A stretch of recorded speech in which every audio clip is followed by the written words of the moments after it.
Cantonment কলেজের job circular দেখে নেওয়া যাক। প্রথমেই যে পদ আছে সেটি হচ্ছে স্থায়ী প্রভাষক মার্কেটিং একজন, ৯ নম্বর গ্রেডের পদ।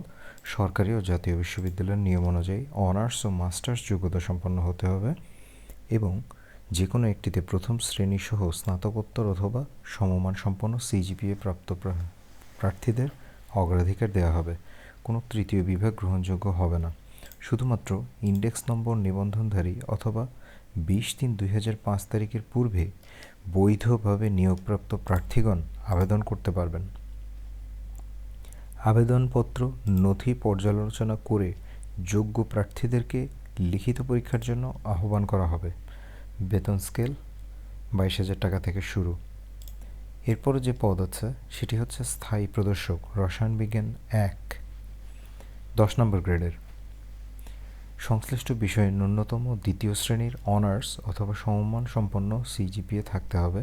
কোনো পরীক্ষায় তৃতীয় বিভাগ গ্রহণযোগ্য হবে না। অধিক যোগ্যতা সম্পন্ন প্রার্থীদের অগ্রাধিকার দেওয়া হবে। এখানে বেতন স্কেল 10, মূল বেতন 16,000 টাকা।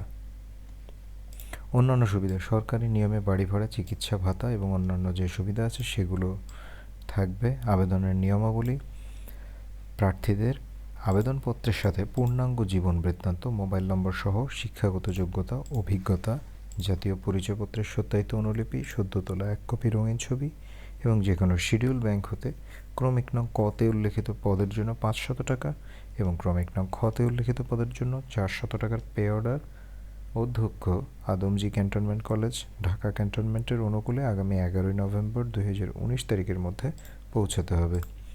এরপর হবে নির্বাচনী পরীক্ষা। নির্বাচনী পরীক্ষার তারিখ ও সময় SMS-এর মাধ্যমে পরবর্তীতে জানানো হবে। আলাদাভাবে কোনো ইন্টারভিউ কার্ড প্রেরণ করা হবে না এবং এজন্য কোনো টিএডিএ প্রদান করা হবে না।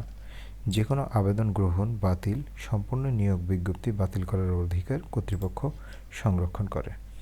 পরীক্ষার সময় শিক্ষাগত যোগ্যতা ও অভিজ্ঞতার মূল সনদপত্র সঙ্গে আনতে হবে। তো আজ এ পর্যন্ত যারা যোগ্য আছেন তারা 11 নভেম্বর 2019 তারিখের মধ্যেই আবেদন করে সেই আবেদনটি এই কলেজে পৌঁছানোর জন্যে প্রস্তুত হবেন। তো আজ এ পর্যন্তই। সবাই ভালো এবং সুস্থ থাকবেন সেই কামনায় আজকের মতো বিদায় নিচ্ছি।